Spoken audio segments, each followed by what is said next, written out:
So, ladies and gentlemen, boys and girls, children of all ages, welcome to the Coders Startup Podcast. You have reached episode number 15. And as always, I am joined by my right-hand man, Carter Johnson. How's it going, buddy? It's good, man. How are you doing? Not too shabby. This is run number 2 that we've done on this one. Always with the technical difficulties with this podcast. This, however, is the name of the game when it comes to trying new things. So we will just keep on rolling with it.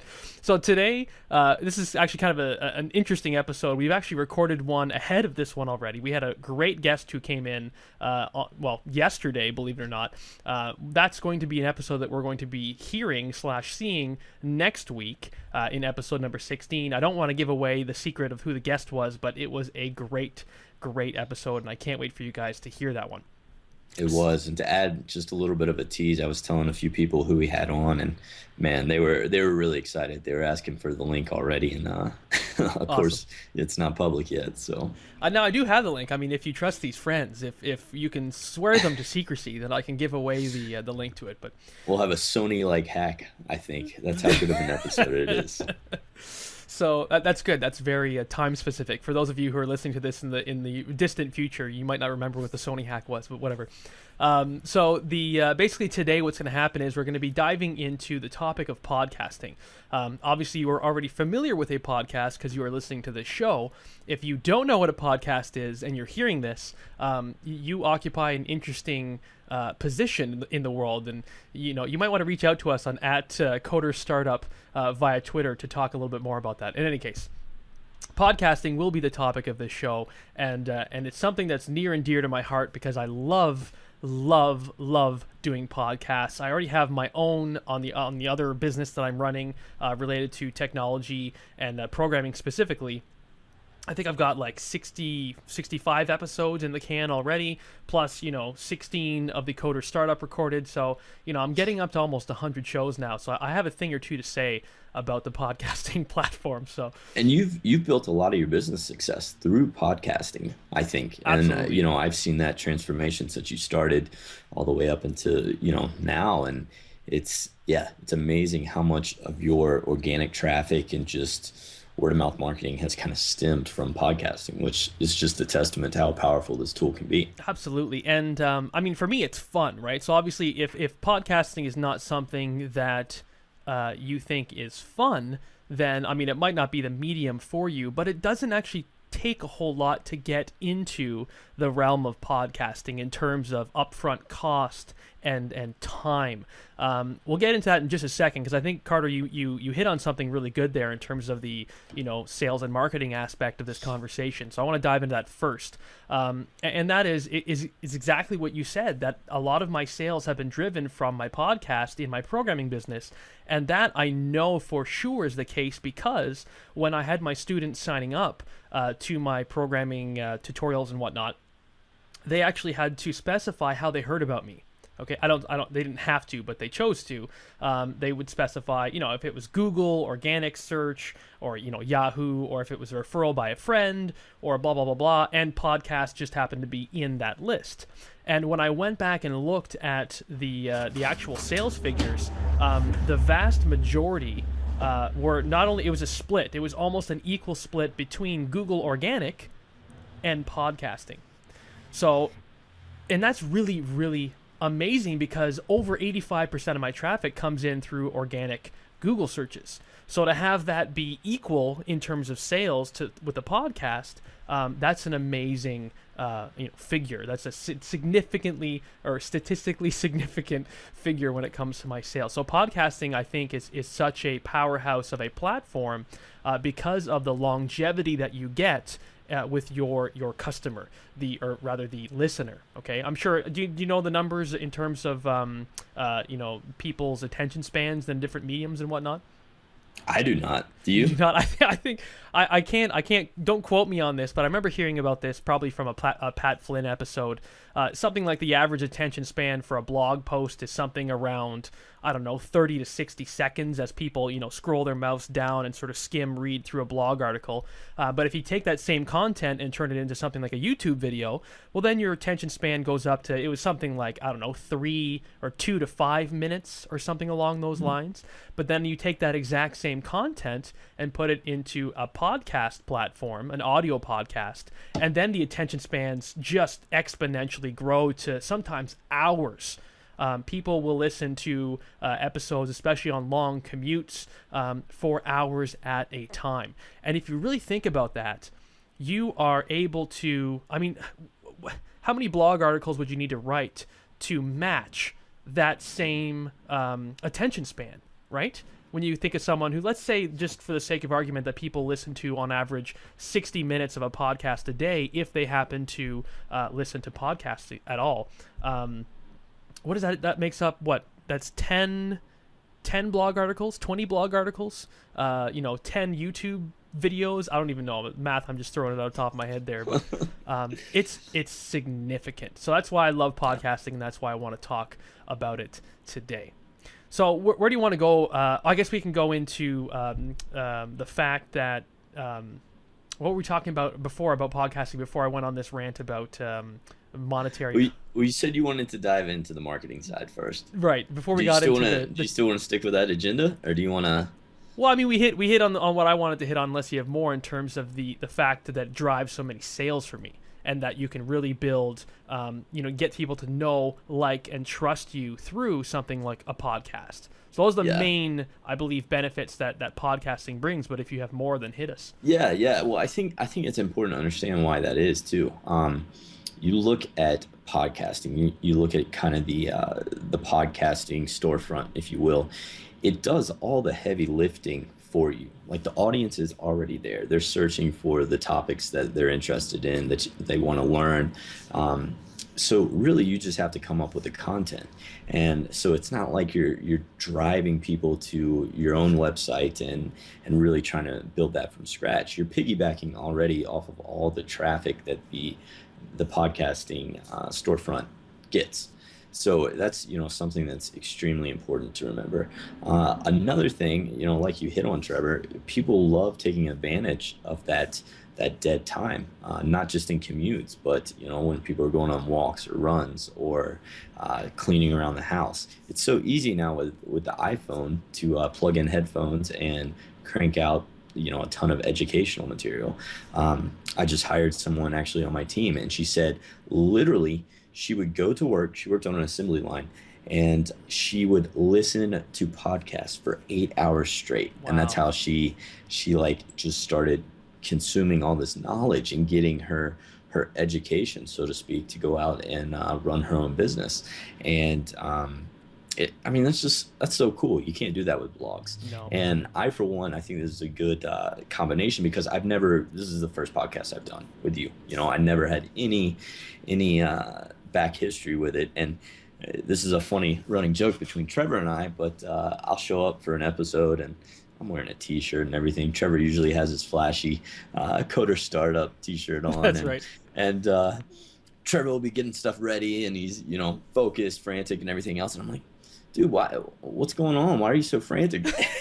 It's because I get the luxury of not having any of the technical side set up. Trevor checks my mic and makes sure, everything's going smoothly on our side as far as recording goes. So I have a true luxury as far as this stuff goes, and I'm new to podcasting, so that's another perspective. Yeah, and so before we get into technical stuff, I had a good thought that came to me.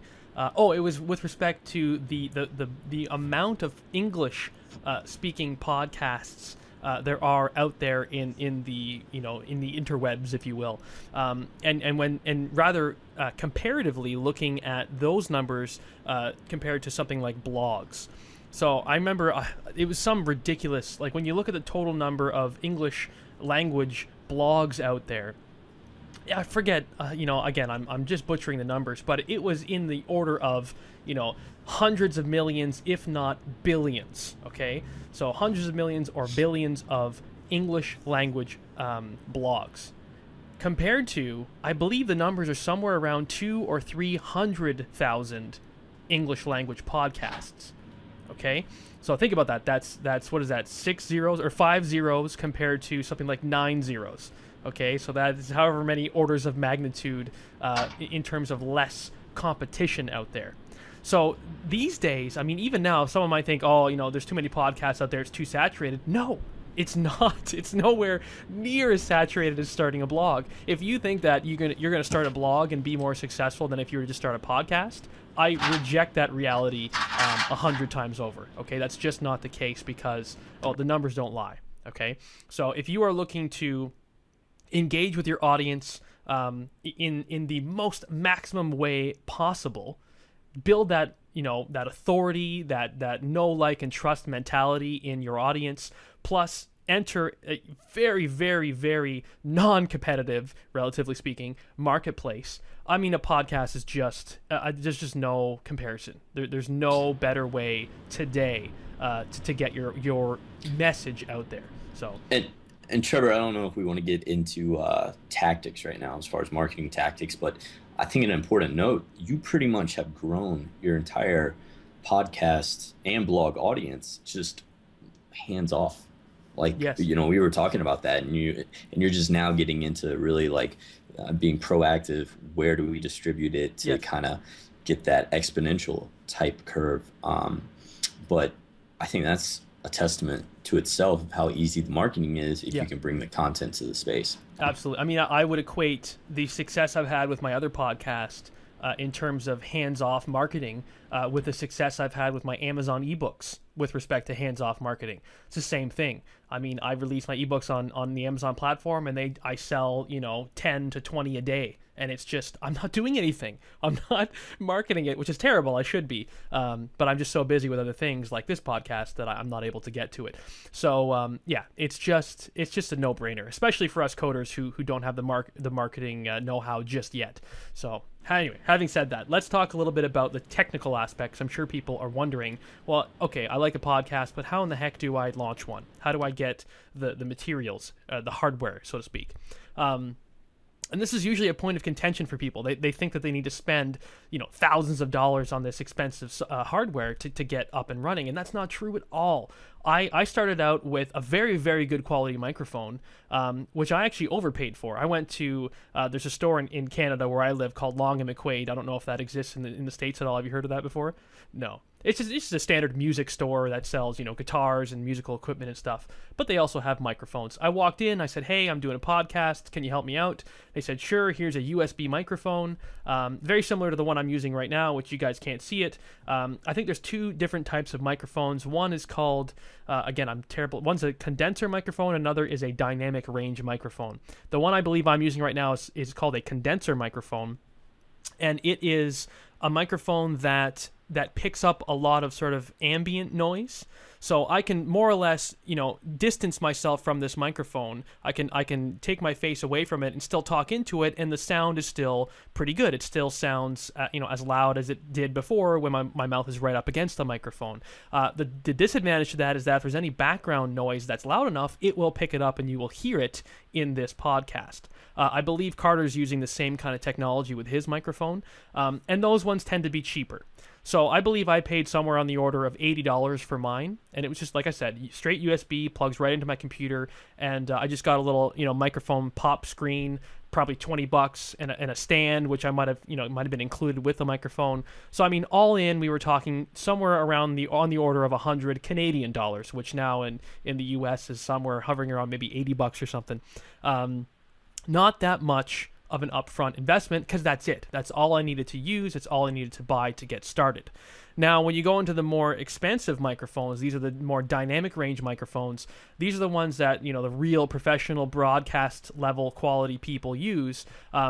Traditionally in like terrestrial radio, as well as the big name podcasters like the John Lee Dumases, the Pat Flynn's, the Michael Hyatts, and so on and so forth. They use something called a Heil PR40. So Heil is Heil, and I believe the most popular model is their PR40. That tends to be on the order of $400 to $500 plus more if you're looking at the boom microphone stand and pop filters and everything like that. But these ones are super, super high quality in the sense that they will drown out any background noise. So if your children are screaming in the background, if you have a loud fan, a noisy room, an echoey room, so if you're in a room with wooden floors and stuff like that, these dynamic range microphones like the Heil PR40s are what you need. Because if you are using a condenser microphone like I am, and the room is echoey, it's going to sound bad. You're going to have to go into your closet and record your podcast out of your closet, which a lot of people do to solve that problem. I think one to note is Andrew Warner, I think, does it in his closet, if I'm not mistaken, right, with Mixergy. So anyway. Yeah. That's, I've heard him say that several times. yeah, and it's because it's good quality audio, right?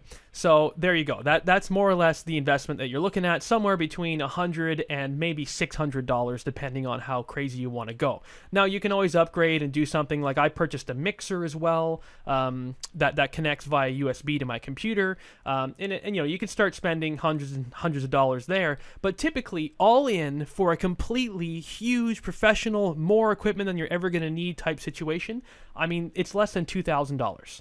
Now, again, that might be a lot up front if you're just starting out, so then don't go that crazy. You do not need to go that crazy. I launched a successful podcast already that gets 40,000 plus downloads every month on just that, $80 investment that I made initially. Okay, you do not need to get crazy.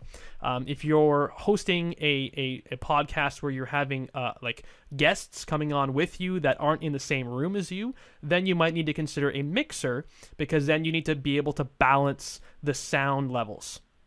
So, for example, when I did this, I brought on an interview, a person in my last podcast. I shouldn't say last podcast, my other podcast. I recorded it through Skype, a Skype interview. I did not have a mixer. And what happened was the levels going into my microphone in front of my face that I was talking into were far lower than the levels that were coming in via my computer via Skype.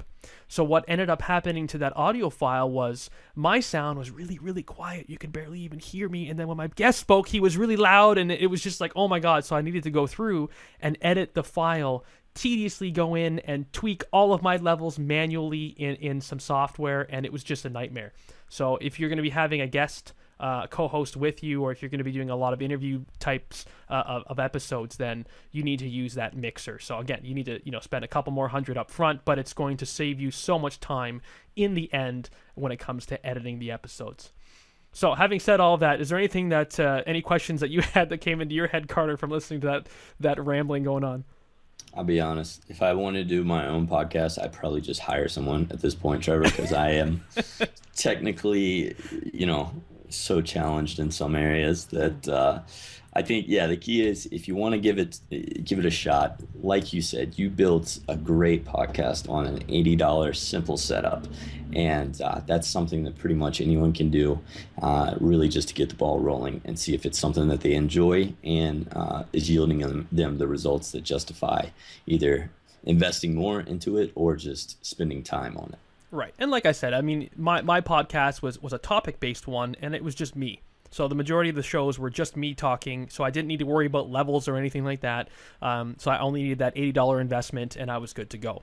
Now, when it comes to the other technical aspects, the software aspect, instead of moving on from the hardware, there's plenty of free tools out there that you can use. I use something called Audacity, which is what I'm recording with right now. Audacity's for Windows. I'm not sure if I think it works on the Macs, but again, I'm a PC guy myself, so I'm not sure. It gets the job done. It's very good for editing the audio afterwards and handling all that stuff. But again, like Carter said, if you don't know how to do all this stuff, you can absolutely just outsource it, hire a VA like we talked about in the last episode, or 2 episodes ago, I can't remember anymore, and hire someone who can do it for you on your behalf. So I mean, it's really not that difficult, especially like we were talking about before, considering the benefits that you're going to receive from doing a podcast. Cool. So now and then you can get on to, well, what about a video podcast, which is sort of, we're integrating video into ours. Right now I'm very early on into this. There's already been a whole bunch of nightmares when it comes to video, which you've already heard about at the beginning of a lot of the episodes so far. I don't really have a whole lot of tidbits of information and tips I could give to you if you want to do a video-based show, other than if you are hosting it or co-hosting it with someone on a regular basis, make sure that they're recording the audio and video feeds as well. That's probably a good sort of backup that you can have going. That's something I wish I'd done in a previous episode, and we've paid the price for it, and from now on, Carter's going to be recording as well. So, just make sure you have some sort of a backup system in place, because I don't know why, for some reason, when it comes to recording video, it just seems to be way more difficult in terms of the technical hurdles that you need to jump through. So, anyway, there's my 2 cents on the video part. So that's cool. So what else do you think these wonderful listeners of ours will be interested in learning about with respect to podcasting? Well, let's just throw out a few small tactics as far as other places than the podcast interface, if you will, where you can pick up visitors. One big thing is if you are launching a podcast, you still going? You still good, Trevor? I'm Trevor's just walking adjusting. I'm on. fiddling with my All lighting right. situation here. Keep going, Carter. Hey, we need to put you in a closet like Andrew Warner, right? um, so one of the good places to kind of begin this following is go into the online communities. So these are your LinkedIn groups, your Google Plus communities, your Facebook pages, and start adding value to the community. That could be answering questions about the topic that you're doing a podcast around. That could be just commenting on other things that you see, whatever it is. Just go in there with the intention to add value, and you'll be surprised how when the time comes, and it doesn't take that much effort, but when the time comes and you post a link to your podcast and you're like, hey guys, I started this and wanted to know what your thoughts were. Would love if you could share it. You would be surprised how receptive people are to that. So that's a great way to market your podcast for free. Another area that we're seeing a lot of great traffic from is Pinterest. And people are probably out there like, Pinterest, isn't that like I post all the jewels and clothes that my wife or girlfriend wants? But no, you're seeing a lot of businesses start to take advantage of Pinterest. And it's a great way that, again, you can get a lot of free quality targeted traffic. One of the things I suggest doing is actually trying to get involved with collaboration pin boards. I believe that's what they're called. Group pin boards. People refer to them like that. But basically, just go in. Usually, they'll have instructions on how to become a contributor. And we're actually the sun's like setting or something. You're seeing a glare there. We are actually putting a link, I believe, in the show notes to a board that is specifically for podcasts. So you're more than welcome to join that if you're trying to get a podcast off the ground and pin your episodes. But we can definitely help you out there. Yeah, So, I think I might jump on board that. Maybe even put some of our episodes in there. I have no idea what's gonna happen there. I have a very limited knowledge, when it comes to using Pinterest. And this is something that I keep slapping myself because that's if I look at my social traffic, that's right now in my other business. That's where the majority of the social traffic is coming from is Pinterest. Even after I've put in this giant, I invested in this application called Meet Edgar, and we might even be interviewing the creator of the Meet Edgar platform. We'll see. I'm negotiating that at the moment, but I use this program to really pump out material for all of my different social profiles for Facebook, for Twitter, etc., LinkedIn, but not for Pinterest. And even after all of that effort and work I put into it, Pinterest is still at the top. And I haven't done anything with Pinterest. So it's just such a powerful platform, even for something like a technology company, which I never thought it would, be a good fit for. So it blows my mind. The crazy thing too with Pinterest is every report you read on social media, as far as generating referral traffic, so traffic that's taken from that platform, the click-through rate goes to your blog, your website, whatever, it just trumps everyone, hands down. Every single Twitter, Facebook, Google Plus, LinkedIn, there's no competition. So it's one of those things where you're going to see people investing in ways to really capitalize on that. And if you can kind of get in on the early swing, you're really going to benefit before everything plateaus or, the universe gets back to normal, I guess. Yeah, everything. I mean, that's the way it goes, right? When you get in early, you've got this wonderful situation that you're able to take advantage of. And then, as time goes by and things sort of level out, like you were saying, you always look back and go, oh, if only I had gotten in when the getting was good, right?